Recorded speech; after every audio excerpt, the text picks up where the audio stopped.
In this installment, we're going to be going over the MLB bet slate for Thursday, August 8th. Let's get into it.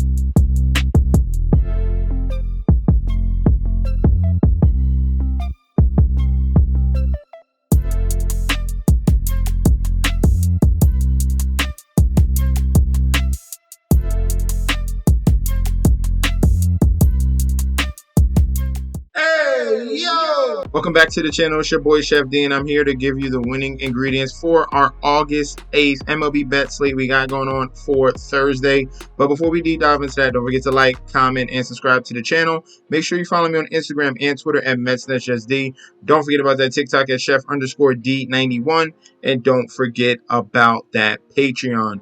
Right now, we're at the homepage of the YouTube channel, currently at 7.64 thousand subscribers. This is the road to 10K, and we are well on our way because you guys are showing up each and every single day. All right, now guys, if you want to sign up for that Patreon, that link is provided down below. Also, in that description section, you will see the link for BetStamp. All right, you click on that link, you will get more free bets, okay, on the Thursday slate. All right, so Monday, Wednesday, Thursday, Friday will be regular plays. Tuesday will be home run bets. So make sure you click that description button this second. I'm so excited to announce I have partnered with BetStamp and Sign Up Expert to provide you guys with an easier way to sign up with any sportsbook in your area. If you go to the link in the description down below, you will be directed to this page you see here. It automatically displays all available sportsbooks in your area plus their current promotions. For example, you could take the plays given in this video and apply it to any other sportsbooks you don't currently have and reap the rewards. Now let's get into the slate. First game up we have on Thursday, Washington Nationals, 52-63, going up against the San Francisco Giants here, 58-58 in Nationals Park here. Looking at the current odds right now, we have the San Francisco Giants minus 120 on that money line with the comeback of the Nationals at a plus 100. Total runs set at 9, okay? For this public bet percentage here, 78% of the bets on the Giants, but it shifts over. The Sharps are coming in more on the Washington Nationals here as home underdogs with that 48%. Okay, for the total runs, 78% of the bet, 76% of the money towards the over 9 runs. All right, and in this pitching matchup here, Kyle Harrison, 6-5 with a 4.09 ERA, going up against DJ Hurst, 2-4 with a 4.27 ERA. I don't know if you remember the last time DJ Hurst pitched. I covered it, and I told you how good he is at home, or he pitches better at home. And this is an environment that he can definitely take advantage of the San Francisco Giants. He has a 3.41 home ERA. He's strong against right-handed batters, but he is coming down with a little bit of a lefty issue here, but this is a left-handed pitcher. So we'll see how many lefty versus lefty matchups will happen in this particular spot here. But against lefties, 1.80 home run per 9, 321 batting average, 1.83 whip, and the BABIP is at 444. So some high numbers there when you're talking about lefty versus lefty. For Harrison here, he struggled on the road. 4.63 road ERA, and righties have hit him very, very well, okay? We're talking about a 218 home run per 9, a 266 batting average, a 1.45 whip, and the xFIP is almost 6 here at 5.15. All right, and he's going to see at least 6 righties in this lineup, okay? So for this game here, I think there's value on the Washington Nationals here. I'm going to agree with the Sharps. Give me the Nationals to end this series here with a win, plus 100 on the money line. If I have to go towards the total, cause a concern on both sides with Hurst versus lefties and Harrison versus righties. Give me the over on the total of 9. In Truist Park here, Atlanta Braves 60-52 going up against the Milwaukee Brewers 63-49. In the odds section here, minus 155 here for the home favorite Atlanta Braves with the comeback of the Brewers at a plus 125. Total runs set at 9. For the public bet percentage here, 88% of the bets, 87% of the money on the Atlanta side. For the total runs, we have 80% of the bets, 70% of the money towards the over 9. All right, for the pitching matchup here, Frankie Montas, 5-8 with a 5.03 ERA, going against Charlie Morton, 6-6 with a 3.94 ERA. And looking at these two guys, Charlie Morton clearly in the better spot here, much better pitcher, and he pitches at a higher level here at home with a 3 ERA.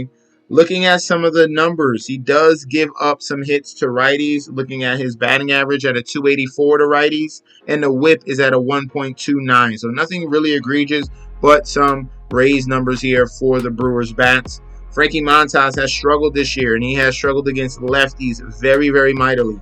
All right, he's given up a 2.70 home run per 9, a 14% walk rate, a 1.61 whip, and the xFIP is way past 6 at 6.36, okay? So Montas in a very bad spot here going up against the Braves and their bats that have plenty of strong lefties to face him. I cause a concern with that walk rate as well. So you're struggling against lefties and you have a very high walk rate. That does not bode well for you. I think I'm going to be heavily on the side of the Atlanta Braves here. Braves on the money line. I would consider Braves minus 1.5. And for the total, this could be more one-sided. I'm going to go towards the under 9 runs with the total. Next up in PNC Park here, Pittsburgh Pirates 56-56 going against the San Diego Padres 62-52. Pirates are slight home favorites minus 115 with the comeback of the Padres at a minus 105. Total runs set at 8.5. For the public bet percentage here, it is split down the middle for the bets 50-50. But for the money, the sharps are heavily on the side of the Padres. 98% of the money on the Padres in this one here. For the total runs, 91% of the bets and money towards the over 8.5 on this one. For the pitching matchup, Randy Vasquez, 3-6, 4.62 ERA, going up against Luis Ortiz, 5-2 with a 3.21 ERA.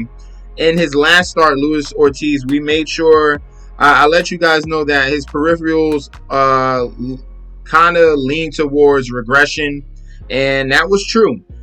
In that start against the Arizona Diamondbacks, there is 5 innings pitched, 6 earned runs, and 3 home runs in that game.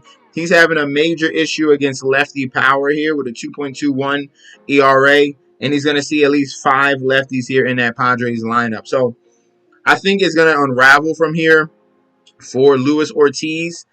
He was pitching over his head, and when I looked at those peripheral numbers, I'm telling you right now, it did not look good for his future in the for the rest of this second half of the season here, and we saw what Arizona was able to do. Now, Randy Vasquez isn't good either, okay?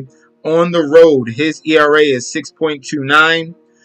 His numbers against lefties, a 1.84 home run per 9, a 373 batting average, a 2.11 whip, and the xFIP is at 5.73.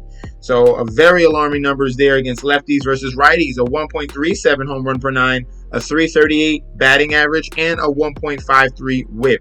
So both guys are struggling here. Mainly for Ortiz is lefties. Vasquez is both lefties and righties. I'm going to be all over the over on this one, all right? This is the top play. Give me the over 8.5. Lock that in, all right? Over 8.5. If I had to choose a team to win, and it's going to come down to that back part, because this is going to be a back and forth environment. Like a lot of these games that I'm watching right now on Wednesday, very back and forth, okay? So for this one, it's going to be very similar. I would slightly lean towards the Padres and their bats because I know how bad the Pirates bullpen is. But the main play is over 8.5.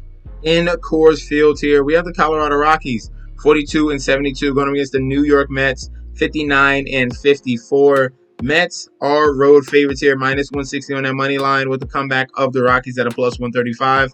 Total runs set at 11, okay? For this public bet percentage here, 91% of the bets, 96% of the money on the New York Mets here. For the total runs, split down the middle, 51% of the bets towards the over and 57% of the money towards the over. All right, this pitching matchup here, David Peterson, 5-1 with a 3.47 ERA, going against Austin Gomber here, 3-7 with a 4.66 ERA. All right, so David Peterson has not been special at all. Nowhere near. He's been very mediocre, barely serviceable. Okay, he's a guy that gets hit up a little bit each and every single game versus lefties. A 1.23 home run per nine, a 300 batting average, a 1.36 whip. Against righties, he's given up over 10% walk rate, a 1.30 whip as well. All right, and he's going to see at least 4 lefties in this lineup for the Rockies. And that means a 300 average, a 1.36 whip, and that homer per nine at 1.23. So that's a cause and concern. All those issues here, the walks, the power problems, and you're in cores, that does not bode well against the Rockies. Gomber here, he pitches better at home with a 3.83 ERA. But looking at his numbers there, lefty, he's giving up lefty power, a 2.57 home run per nine to lefties. And versus righties, it's a 1.35, a 268 batting average, a 1.35 whip, and the xFIP is at 4.57. So this one, I'm going to be leaning towards the over on this final matchup between these two teams. Give me the over on 11 runs. I have big question marks about consistency with Peterson, and I have a home run problem with Austin Gomber. I'd rather put that together with the total and take the over on 11. Now, choosing a winner in this one is going to be tough. I would lean towards the Colorado Rockies on that run spread, okay? So give me the plus 1.5 on the Rockies, but the main play will be the over on 11 runs. Next up in Lone Depot Park here, we have the Miami Marlins 43-72 going up against the Cincinnati Reds 55-59. Looking at the current odds right now, we have the Cincinnati Reds as road favorites here, minus 180 with the comeback of the Miami Marlins at a plus 150. Total runs at 7.5. All right, pitching matchup here, Hunter Green. Has been really good for the Reds this year. 8-4 with a 2.83 ERA and a 1.02 WHIP. Going against Kyle Tyler here, 0-2 with a 5.27 ERA and a 1.76 WHIP. All right, so we're going to be attacking Kyle Tyler here. He has been a gas can. He struggled to get to 5 innings. A lot of his games, he's barely getting to 4 innings and 2/3. And he has a very high walk rate, okay? He's got 16 walks already in only 27 innings. That is a big concern there. And then most of his bad numbers are against the lefties, all right? He's given up a 1.35 home run per nine, a 351 batting average, a 210 whip, and a BABIP is over 400. So this is a great bounce back spot for the Reds here with their strong pitcher in Hunter Green, and he has been an ace for the Reds, low whip and average to both lefties and righties. But he does have this one blemish here, 13% walk rate to righties. So that could be an opportunity for the Miami Marlins to get some guys on base and try to create some offense from there. But I'm going to be riding with the strong team here of the Cincinnati Reds on the money line. I would consider that that run line at minus 1.5. And if I had to choose the over-under, I'm going to go with the over 7.5 on the total. In Yankee Stadium here, we have the Yankees 68-46 with the comeback of the LA Angels here, 49-64. For the odds, minus 275 for the Yankees as very big favorites. Angels are plus 220 with the total set at 9. All right. For the public bet percentage, 97% of the bets, 99% of the money, all over the Yankees. For the total runs, 92% of the bets and money towards the over 9 runs. All right. Pitching matchup here, Tyler Anderson, 8-10 with a 3.05 ERA, going up against Nestor Cortez here, 5-9 with a 4.16 ERA. For this particular matchup, these two are in their strong suits. All right, so Nestor Cortez pitches better at home. His home ERA is 2.48. Giving up a low whip and average to both lefties and righties. The one blemish for Nestor Cortez will be power to righties at a 1.28 home run per nine. Tyler Anderson, this is his strong suit. He's been good all year. Obviously not much of help in the run department That's why he has 10 losses here, but he has pitched very well this season on the road. He has a 1.84 home run per 9. He's also given up a low whip and average to both lefties and righties. So I think this is going to be a hard-fought battle here between the Angels and the Yankees in this one. Give me the under on the total of 9. I'm going to be going against the public and the sharps here. So give me under on the total, and I will take the Yankees to win this against the Angels. All right, so Yankees money line and under on the 9 total runs. In the Rogers Center here, we have the Toronto Blue Jays 52-62 with the Baltimore Orioles 68-47. In this one here, Orioles are slight road favorites, -115 on a money line, with the comeback of the Blue Jays at a -105. Total runs set at 9. All right, for the public bet percentage here, 73% of the bets, 77% of the money on the side of the Orioles. For the total runs, we have 94% of the bets, 95% of the money towards the over 9 in this one. Starting pitching matchup, Dean Kramer, 4-8 with a 4.39 ERA, going to be against Kevin Gausman, 9-8 with a 4.56 ERA. Dean Kramer, he does pitch better on the road, 3.53 road ERA. He dominates righties as well, but he gives up some power to lefties. All right, that's a 1.25 home run per 9 for the Toronto Blue Jay lefties. That can get towards Kramer. All right, Kevin Gausman here, he has been struggling at home mightily. A 6.39 home run per 9. And his numbers against lefties and righties versus lefties, a 1.65 home run per 9, a 287 batting average, a 1.65 whip, and the xFIP is at 4.92. Versus righties, a 1.32 home run per 9, a 283 batting average, and a 1.36 whip. Looking at the BVP, it doesn't bode well as well for Kevin Gausman. I'm going to be on the side of the Orioles here, taking advantage of the home road splits. So give me the Orioles on the money line. I do like this over on the total as well. So give me the over on the 9. I'll be going with the public in this one.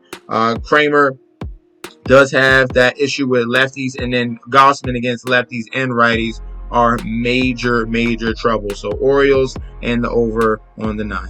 Last but not least here, we have the St. Louis Cardinals 58-56 going against the Tampa Bay Rays 57-55. Cardinals are home favorites, -125 on our money line, with the comeback of the Rays at a +105. Total runs set at 8. All right, for the public bet percentage here, 75% of the bets on the Cardinals, but for the percentage of money here, sharps are coming in on the side of Tampa Bay to make this a 50-50 split. For the total runs, 84% of the bets and money towards the over 8 runs. All right. Pitching matchup here, Shane Baz, 0-1 with 3.60 ERA, going up against Kyle Gibson, 7-4 with a 4.04 ERA. Shane Baz just came back very recently. So he's only had a handful of starts, about 5 to 6 starts so far. He's been okay. All right. He's still holding strong with his high K rate, 20% K rate to both lefties and righties. But when you look a little bit deeper here, you see his issues against the lefties, okay? A 1.42 home run per 9 against the lefties, so giving up a nice amount of power. He has a walk rate at 10% against the lefties as well. That's giving opportunities to all the lefties on this team here. And he's giving up a 275 batting average and a 1.58 whip. So I do not like that there. The Cardinals will be bringing out at least 6 lefties against Shane Baz, okay? Kyle Gibson here has some home road splits, and he struggled at home with a 4.92 ERA. Against righties, he's giving up a 280 batting average, a 1.38 whip, and the xFIP is at 4.12. Against lefties, the home run per 9 is 1. He's giving up a 12% walk rate, 313 batting average, a 1.89 whip, and the xFIP is at 5.45. So the major concern here is going to be against lefties with Kyle Gibson. If we're looking at hits, and that whip is very concerning. So I'm going to be going with the over on the total. So I love the over 8 runs between these two pitchers that are clearly still struggling, mainly on the side of Shane Baz. So give me the over on the 8. If I had to choose a winner in this one, if I had to go with the money line, I would lean towards the Rays. Okay, and if I lean towards the Rays, I would take that +1.5, and they juiced it up on purpose, and that's for a reason. So you could even consider the Rays money line. That +1.5 for the run spread is -225. They have juiced that number to infinity. All right, so they foresee this game as back and forth, high scoring. The Rays probably keep this close and have an opportunity to win. So the value is going to be on the side of the Rays on that money line. Okay, so this is what we're going to do. Over on the total of 8 and money line with the Rays. Let me know in that comment section down below. Do you agree? Do you disagree with our selections for Thursday? Maybe you want to throw on some props down there. Maybe you just want to say what's up. I'll say what's up back. Guys, also in that description section, you get access to the Patreon. If you want to click it and sign up, you get daily bets, future bets, and access to that chat that's going off 24/7. And down below as well, you get the link to the bet stamp if you want more free plays on Thursday. Guys, I'll be back very soon with another video, and peace out.